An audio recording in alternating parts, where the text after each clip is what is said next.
Are you living your life's purpose? Or do you even know what that is? Or do you just go through the days floating, doing things in certain ways, and not knowing exactly what it is you're supposed to do or why you're here? Or perhaps you feel disconnected or empty, or you're longing for something deeper, whether it's meaning, more connection, or direction towards something greater than yourself. And if any of that resonated with you, don't worry, you're not alone. It just means that your soul is craving peace, purpose. And if that is the case, then this video is for you. And my name is Angela, and this video is an introduction to the Crown Chakra, and it's part of my series for Feed Your Chakras. And this is an introductory video, so we cover the basics, and if you're new to the chakra system, this is perfect. And if you are a little more seasoned and knowledgeable in this area, you're also invited to stay because you might gain a new perspective, learn something, or it might resonate. So let's begin with the basics. Our seventh chakra, the crown, in Sanskrit is called Sahasrāra. Sahasrāra, meaning 1,000-petaled. And it is symbolized by a 1,000-petal lotus. This is located at the top of the head, or slightly above the head, where the soft spot is on a baby when they're born. This is associated with our brain, our nervous system, pituitary glands, the skull, the whole energetic field, and our aura. The frequency of this chakra is 963 hertz, and the seed sound is either silence or om. This is where we put the crown on when we wear it, right? It is represented by the color violet, or also white, which is all of the colors in one. And the mudra connected to this is, ironically, the lotus mudra. So this is my favorite mudra. I do this all the time in yoga. What you do is you create a lotus. So you take your pinky finger and your thumb and you bring it together, and you have a little, see that little hole there? It's like a little portal. And you bring that over your crown. You can just bring it down and into our hearts. Beautiful. So these are your petals, and I just think this is a beautiful, beautiful mudra.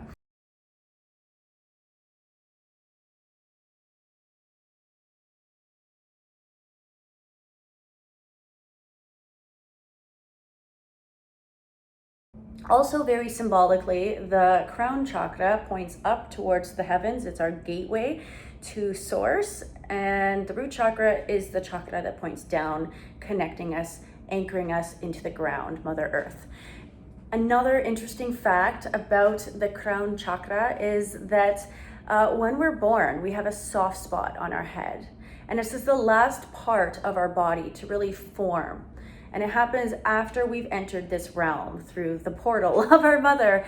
And that's just really symbolic, because that is where the soul enters the body, through this gateway, through this portal. And it's also where the soul exits the body when we cross over. So I just thought that was a fun little fact. And this is governed by our spiritual connection, our universal consciousness of truth, of light. It is our consciousness beyond the ego. So when we realize that not everything pertains to us, but we are all a single piece of consciousness of the greater puzzle of the collective of the universe. It is connected to our purpose, to our soul urge, to our bliss. It is that sense of bliss because we are that oneness. It is universal love and trust and guidance and support, and knowing that you are part of a collective. That is the unity of the universal consciousness. It is connection to divine flow. Not force, but flow, which is forceful because it's a lot of flow. So it is our higher state of consciousness, our higher self, And once again, that comes beyond the ego, because the ego is trying to keep us small and safe. And this is all about expansion, exponential expansion into love and devotion. And it's compassion without judgment. It's all knowing, it's all seeing, it's understanding, and just vibrating at this beautiful high frequency. And this is actually a very, uncommon chakra for people to really tap into this higher essence of ourselves, because most of us are so down here in the lower realms of our ego, and that is a trap, right? Because it's like, how are we going to evolve as a human race when we're all just thinking about ourselves? And I always find this really interesting. Everybody's so obsessed with manifesting, but we all manifest from ego. And there's a lot of information and studies that show the collective consciousness, when we collect our vibrations and we focus on an intention, and how that can positively ripple and expand and spread this energy of love, of compassion. It can reduce crime rates. It can do so many beautiful things, but we're also stuck here just focusing on, I want more money, I want this. And we have so much power, so much electricity and energy. What if we were focusing on something bigger than ourselves? And that's where we enter the crown, right? But we're all down here, so we have to get up here, But this is easily out of balance. And if you are disconnected from your spirituality, disconnected from spirit, you're an atheist, for example, or if you are doing dark energetic work, right? That's also a disconnection from the crown, because this is the light energy. And it's also very light in density. So, a lot of humans, we're all focused on eating and doing all these things that make us really heavy, right? And then it's harder for you to raise your vibration when you are in that state. That's actually why fasting is really good for the crown chakra, because it helps us lighten our loads and tune in. So other signs of imbalance is when you feel alone and you feel disconnected and you have brain fog and you lack clarity and chronic fatigue, because you don't have that sense of purpose that's driving you, and it actually can create depression. Having resistance to your divine purpose, you feel something but something's off, or something's preventing you, or you self-sabotage. All of those things are resistance, because what we're here to do in our human existence is our purpose, right? But we have to get through all of these lessons and all of these things and transmute them so we can come into our higher state of being. Being cut off from your spirituality through beliefs, being overly rational, because this isn't rational at all, it's spiritual, and being overly logical, being too factual, because life is a miracle. And really, in the realm, the quantum realm, anything is possible. You don't even know what is possible, right? Because we have such a limited mindset. So we have to unlearn everything in order to really activate the crown. That's also it, being overly educated and where you know everything, because the more you really know, the more you know that you don't know everything.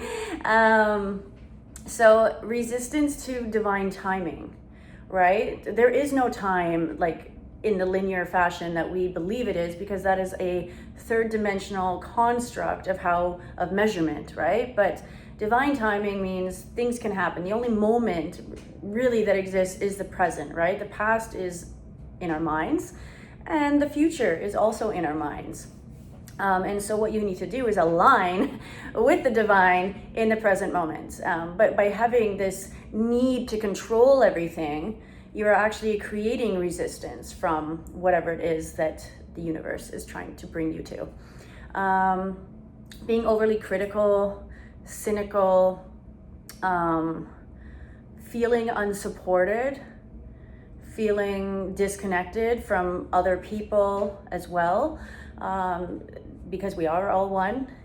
Comparison, racism, judgment of others based on their differences, stereotyping, all of these things, or just even the belief that life has no meaning. So these are all underactive crown chakra imbalances, and overactive when you are feeling like you're super connected, but like it's still coming from that egotistical way, which isn't like a pure knowledge or embodiment, I guess, of the crown chakra. So it's like spiritual bypassing.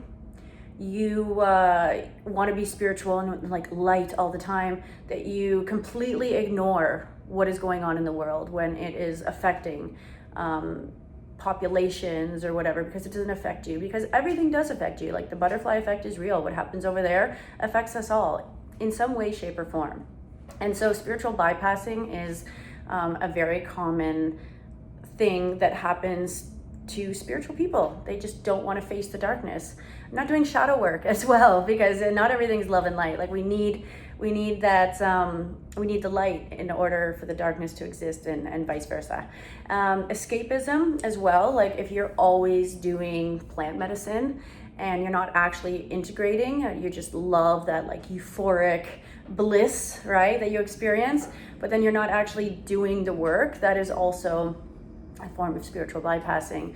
And disassociation, where you maybe are in this, euphoric state so much of nirvana, of bliss, but you aren't really existing here in this third dimension where we're all supposed to coexist.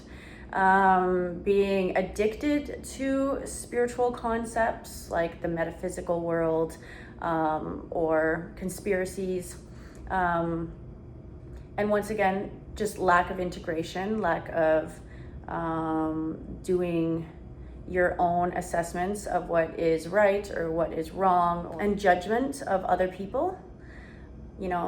Maybe they're like less awakened, calling them zombies or whatever, right? Because everybody is here and they're all on their own path and they make their own decisions, but that doesn't make you better or worse, right? That's everybody else's, their responsibility and their accountability, and the only one who can judge them is the divine. Obsession with enlightenment, because that's also like, an unhealthy fixation of something, right? And like even obsession is like you're focusing all of your energy on something, and energy flows where attention goes. So it's just like a lack of balance, or you're trying to be perfect, right? Like the perfect enlightened being, and there is no such thing. At least I don't believe that there is, because like we're all just human, and the human experience is perfectly imperfect, right? But if you try to do all of the things, like, are you really in flow? Are you really in alignment with your true nature? Because nobody's perfect.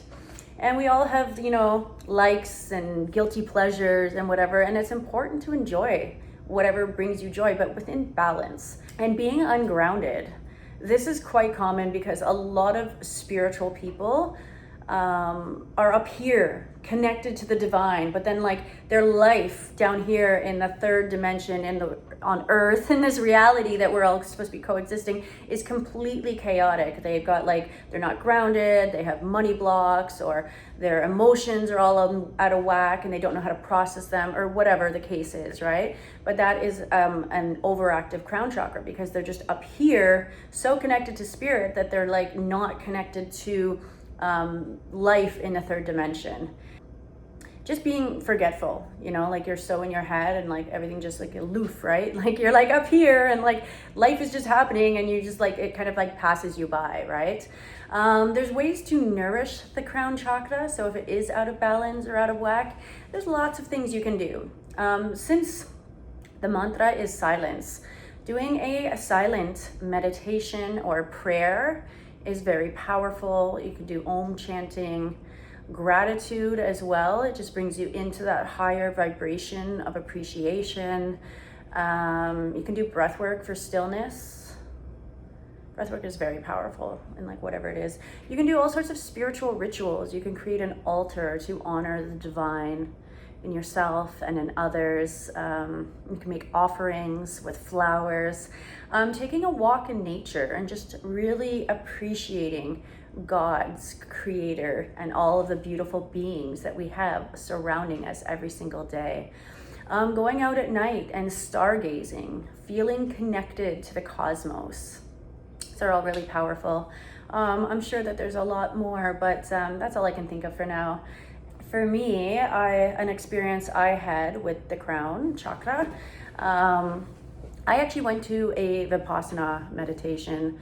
I was traveling through Bali and Thailand, and I was like constantly surrounded by people, and I just felt like my soul was like urging me to just get away and to have some silence and some peace. So I went to Malaysia. I flew to Malaysia, and I went to a Vipassana retreat in this Bogor. No, it wasn't Malaysia, it was Indonesia, sorry. Bogor, Indonesia, which is the rainiest city in the world, okay? So it was this island, and it was actually Muslim, like it was a Muslim city, but there was one temple that was Buddhist, and that was this Vipassana retreat.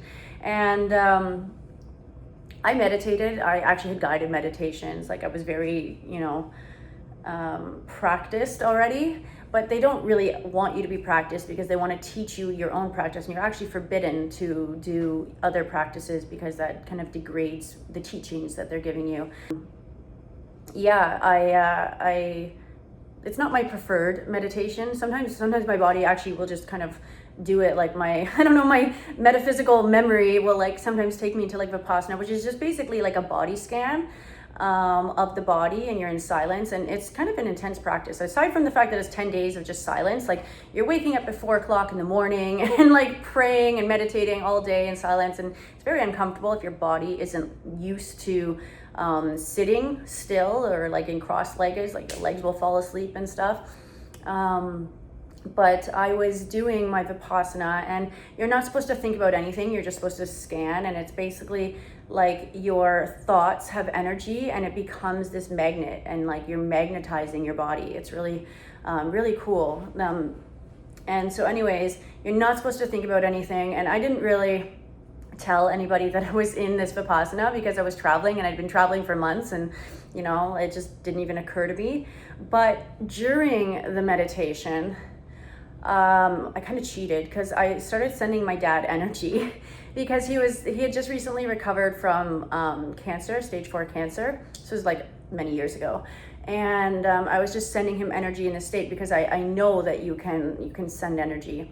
And it's so funny because I guess he felt it, and then he started trying to contact me, but like I wasn't answering because you have to give up your phones and stuff.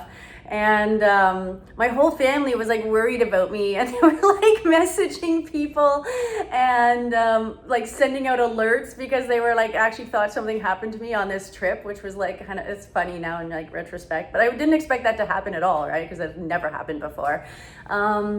But yeah, that's just the power of thought and connection. And I was cheating in my Vipassana by sending him energy.